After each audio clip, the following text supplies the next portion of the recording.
Are you a thoughtful leader? Maybe you are. Maybe you think you are. Let's find out. I'm Mindy Gibbins-Klein. I'm author of The Thoughtful Leader and host of the Thoughtful Leader podcast. Thoughtful leadership is all about thought leadership that goes above and beyond. Thought leadership that is truly new and original, exciting, disruptive, maybe even groundbreaking. Because let's face it, we need to raise the bar. My guests and I are absolutely obsessed with finding truly original thought leadership, and I'm going to bring you so many exciting ideas and opportunities, things for you to think about, and chances for you to push your thinking that you'll be very glad you tuned in. So thanks so much for checking out Thoughtful Leadership and the Thoughtful Leader podcast. I look forward to connecting with you very, very soon. Welcome to the show. My guest today is the amazing thoughtful leader, Graeme Codrington.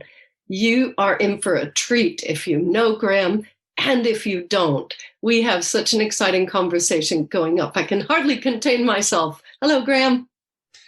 Hey, Minnie, it's great to be with you and great to be one of your thoughtful leaders.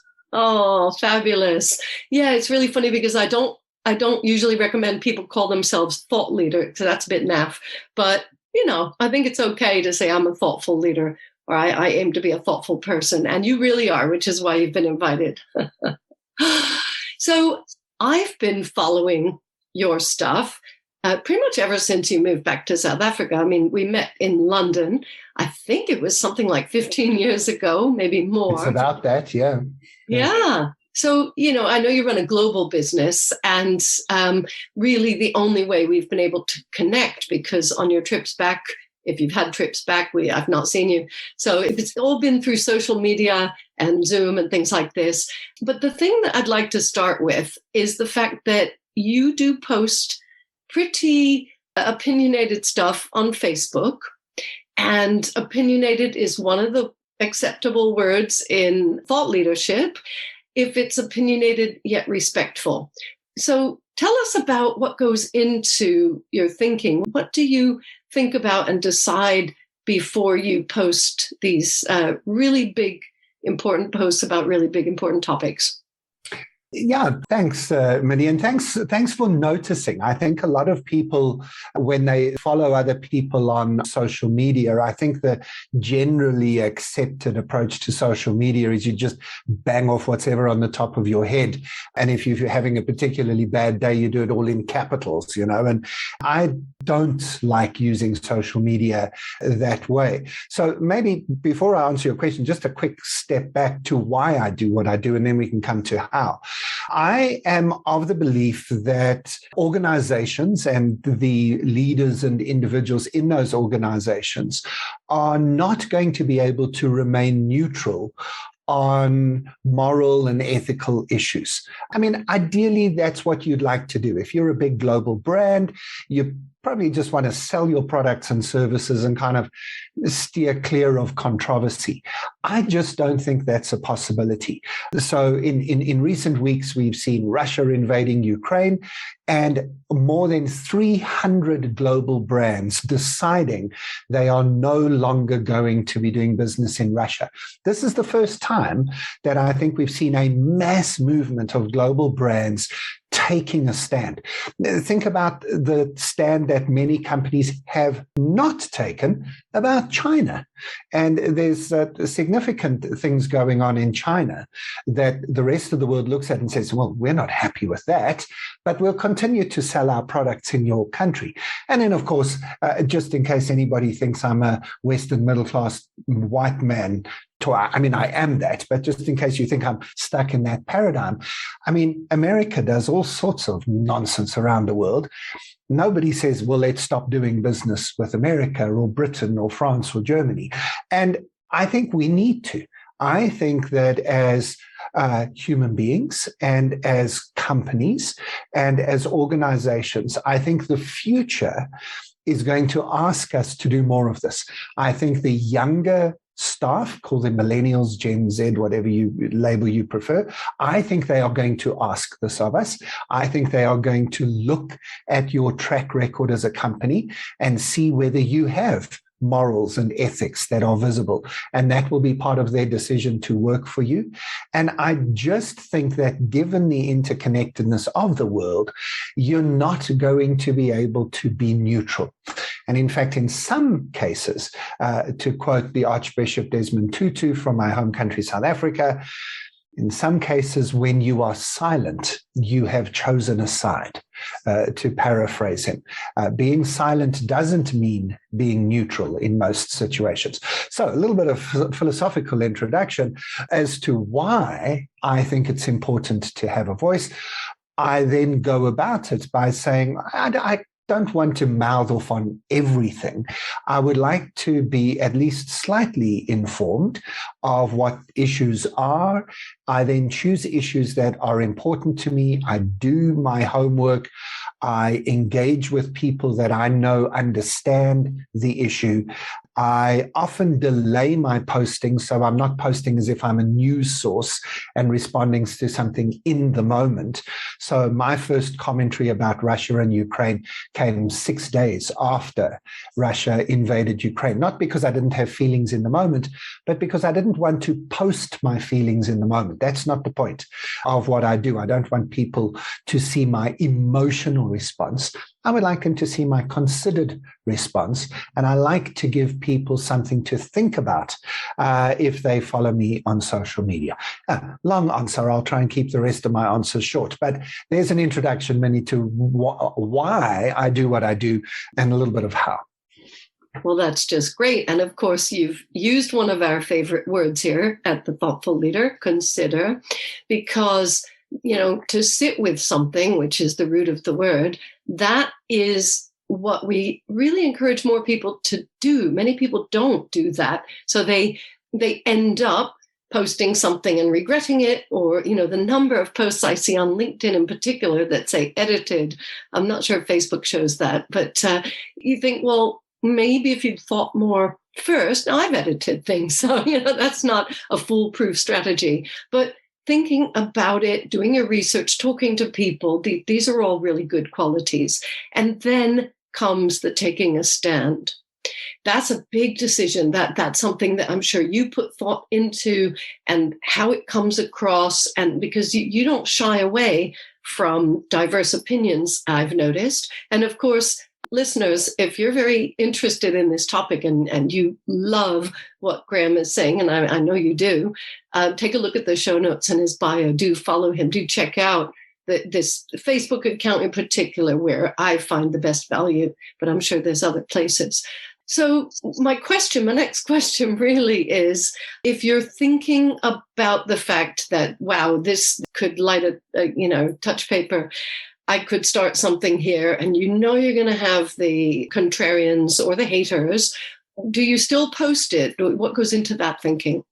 Yeah, that's an important question, and maybe a story to get into the answer.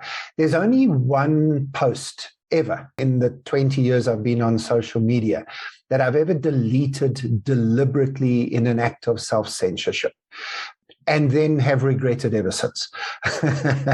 And that was when in South Africa, many, many years ago, it was discovered that I think there were 4 of them, the major bread manufacturers, had been colluding with each other to fix prices. Now, in a country that's filled with poor people, where bread is a very staple product that is consumed by especially the poorest of people, to discover that the major manufacturers were all colluding to raise the price artificially. In other words, to make it more difficult for poor people to get food. I was incensed, absolutely incensed. And I did go an angry post about this. And I said, not only the court case emerged and the government issued fines, and I basically argued this should be more than fines. People should go to jail. And by people, I mean CEOs of companies. As it happens, one of those companies was our client. And my colleagues contacted me and said, you do know what's going to happen, Graeme, if anybody from our client reads the post.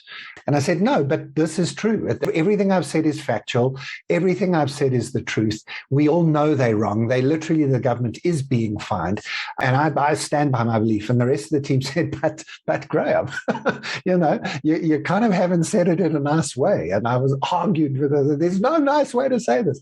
But anyway, not because the team insisted, not because I was instructed by my team. I sat back, thought about it for an hour or so and thought, yeah, maybe I need to obey my own rules. Maybe I need to relax. Maybe I need to consider more. Maybe I need to give a little bit more time. And so I removed the post. As it happens, I didn't remove it fast enough. One of the other directors in the business had already seen it, and we've never worked for them again. We lost the job and we haven't worked for them again. That's not the bit I'm unhappy about. The bit that I am unhappy about is that I removed the post, because I really did feel that. But I am also unhappy with myself that I didn't follow my own rules, which is about thinking, being more considered. So what do I want to do? I want to make sure that I speak clearly about what I believe, while at the same time showing some understanding of why somebody else might have a different view. I don't believe that everybody who sees the world differently to me is a monster, is out for the complete destruction of humanity as we know it. I just think they have a different view of how we all get to a better world. I truly believe everybody's trying to get to a better world. Now, I'm wrong about that. There are some people who would love to destroy the world, and just blot those people out of my mind and ignore them. So I try and give the benefit of the doubt to people who see the world differently to me, at least acknowledge that their worldview makes a little bit of sense. Then I try and move towards provoking or provocative questions that would get somebody who sees the world differently to me to see why they are wrong and I'm right. So I'm not saying you're wrong and I'm right, and I'm not sort of shoving you in a corner and beating you over your head with your bad logic. I'm trying to clearly articulate what I believe, demonstrate that I know why you would believe differently, and give you a question or two that will hopefully allow you to get onto a path of moving towards me. That's going on in the background when I put a post together. I don't always get that right. I don't always strip away the emotion. And I think the last 2 years of COVID and the previous 4 years of Trump have maybe taken the edges off of my idealistic version of that. I think there's some people I don't know how I can be nice to them, but I try. And so that's what's going on in the background, if that's useful. Oh, very useful. And yes, we don't have any banned words here on the show, but we do have some provocative ones, and you've used one or two, so this will be fun. One of the things that I'm fond of saying is that thought leaders, and in particular thoughtful leaders, need to be bold and opinionated, yet respectful. And, it's the respectful which is the key to it. It's not always easy. And I've written a lot myself about how to meet disrespect with respect. These are challenging moral issues, but this is why I love to discuss thoughtful leadership, because it's really only the brave souls who are willing to do the work and venture into this place, I think. And you're one. So have you ever had a debate whereby another thoughtful leader got you to think about things and you shifted your own views and beliefs? And if so, what? All the time, Mindy. And in fact, I wanted to interrupt you a few minutes ago because you were talking about editing and noticing when people have edited a post. I know what you were saying, and I agree with you, which is why I bit my tongue and didn't interrupt, because what you were saying is that some people jump in before they've thought, and then they think later, and then they have to come back and edit. However, I do think that there is a place for editing. And in fact, every now and again, depending on how quickly you come into a post of mine, if you come back to a post a day or two later, I'm even more clear than Facebook and LinkedIn. I will literally put the word edit into my post and the word update into my post, where I will have added something in later because somebody came into the comments and said, oh, Graeme, you didn't think about this. That's the easy one, where there's an additional thought that takes my thoughts further, and I hadn't thought of it, and so I add it. That's easy to do, and that doesn't hurt your ego or ask too much emotionally of you.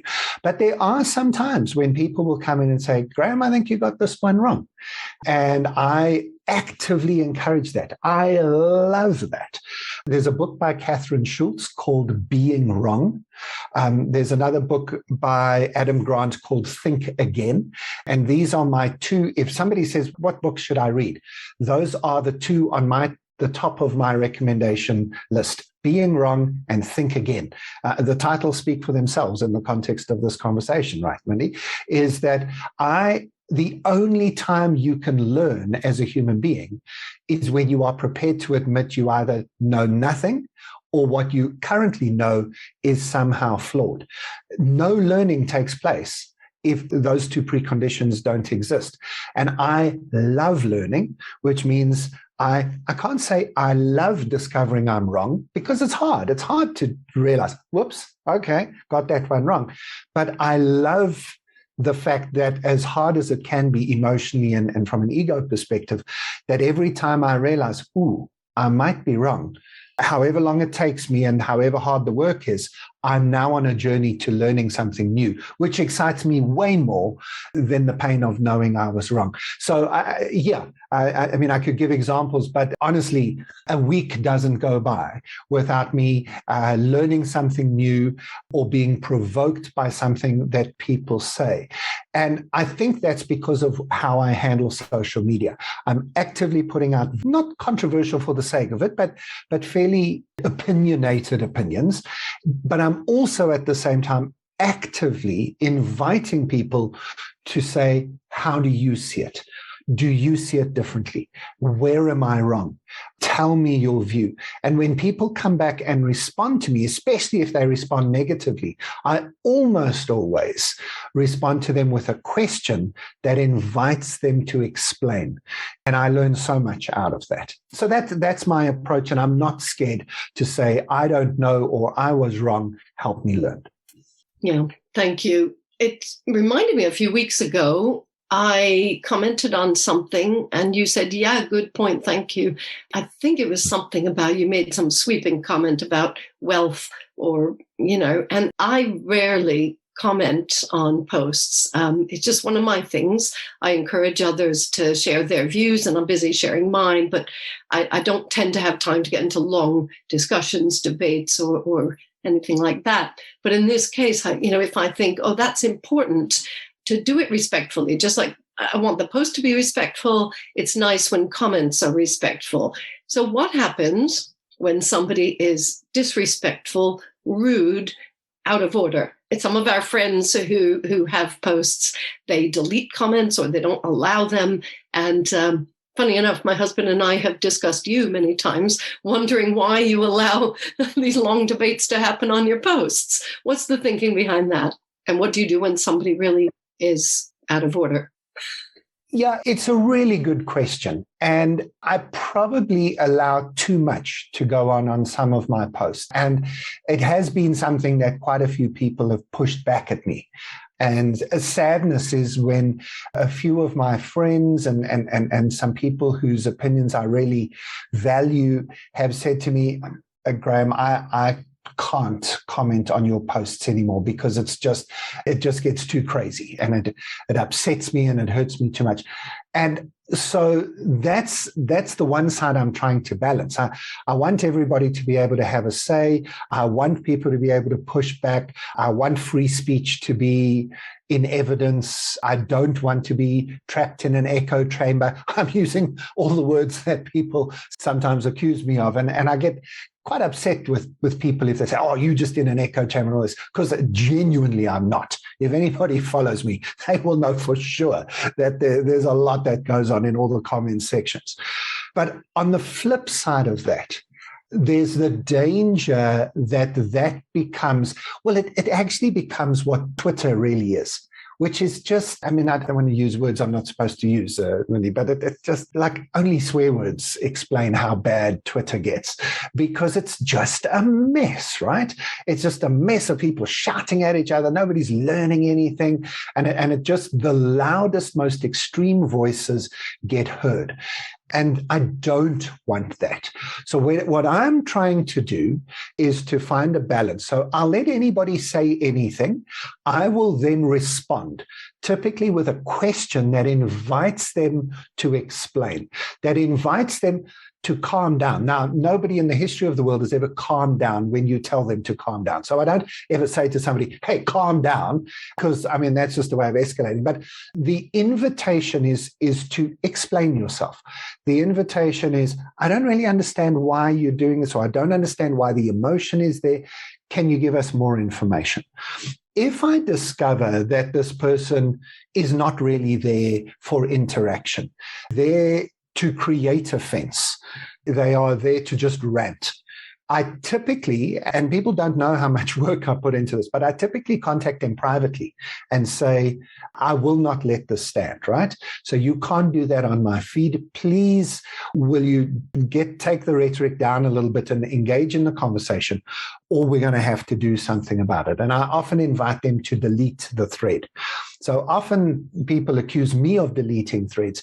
I almost always invite people to delete a bad thread and then try and force them to if I can. Every now and again in the last 2 years, I've done this more. I will block somebody with lots of warning and very public warning to say to people, you're not going to be able to continue to do this. And Mindy, the way I make that decision is, will this comment thread cause harm, hurt, or distress to somebody who is impacted by it? So it's almost like, is there a trigger warning that you would need to read something like this? You know, I don't want somebody who's experienced an abusive relationship to then come onto my Facebook page and be the recipient of abusive language thrown at them. And then suddenly, so I don't need my Facebook page to be a safe space for everybody, but it also can't be a space where somebody gets hurt.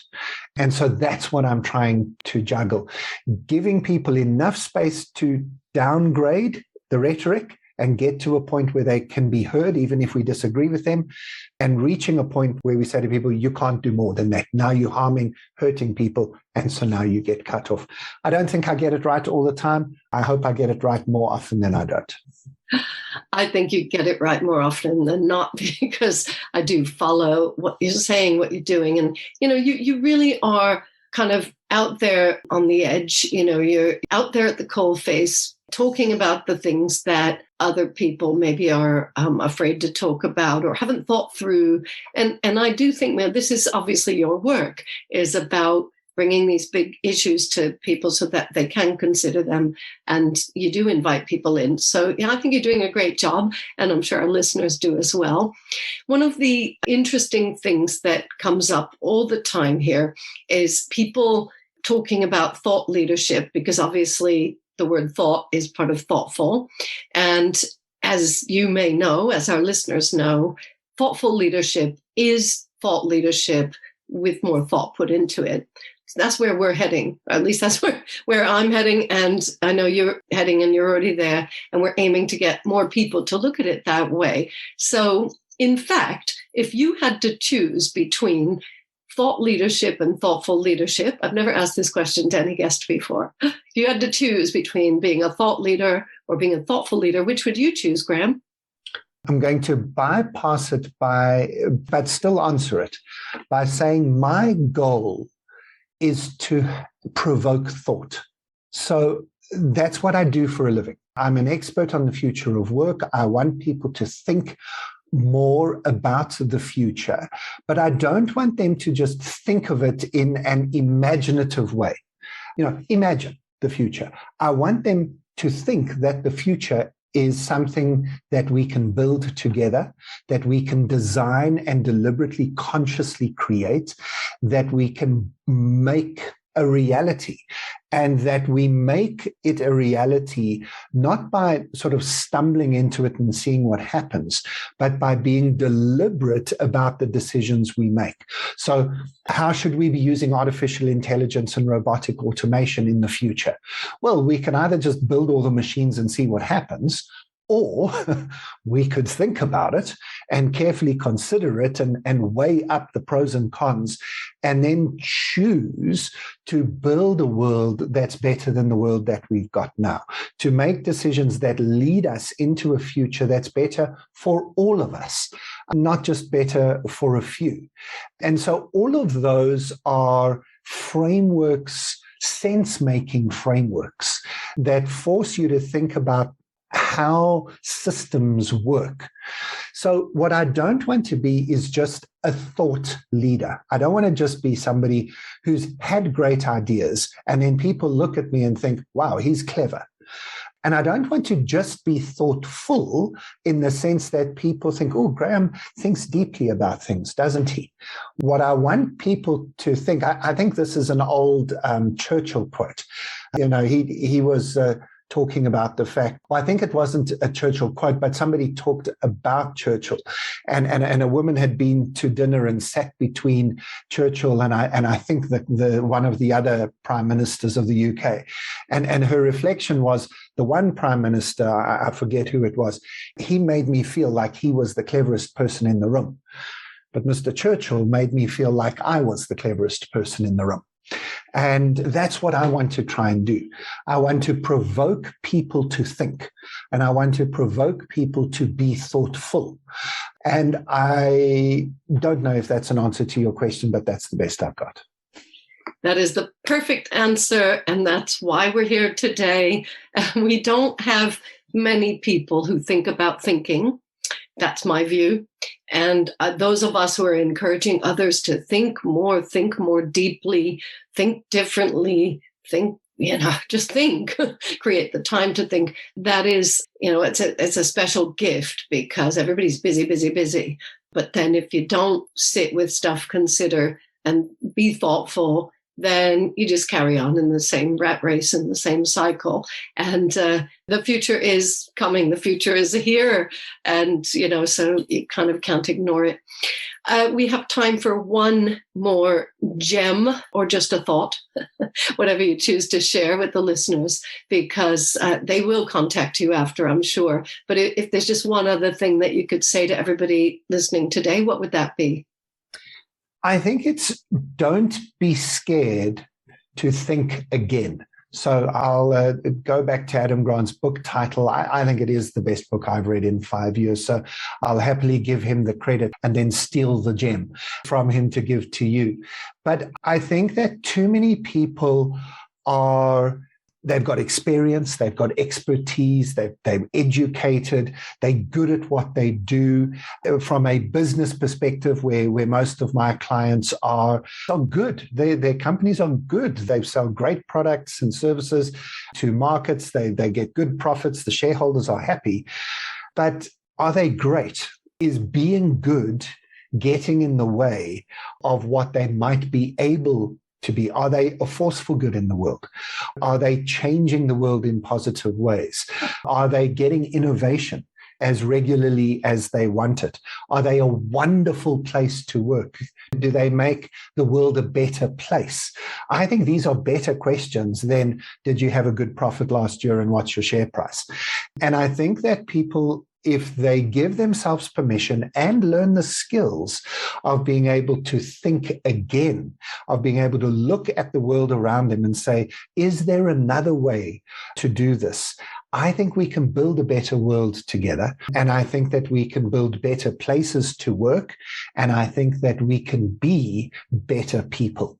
And I think it comes back to this ability to think again and give yourself permission to be thoughtful. Give yourself permission. Well, I'm glad you gave yourself permission to be interviewed today. I'm glad I persevered and got you on the show, because you really do have a lot to share. Thank you for the good work you're doing out in the world, sharing on social media and doing it thoughtfully. Thanks, Graeme. I hope you've enjoyed this episode of The Thoughtful Leader, and I hope it's inspired you to be more thoughtful as a leader in your business. Please consider subscribing and leaving a review. An important question for you. Do you want to create a culture of thought leadership in your organization? My best-selling book, The Thoughtful Leader, is available now on Amazon and many other sites in paperback, ebook, and audiobook formats. Please visit www.mindygk.com for more great content. That's www.mindygk.com. Speak to you again soon.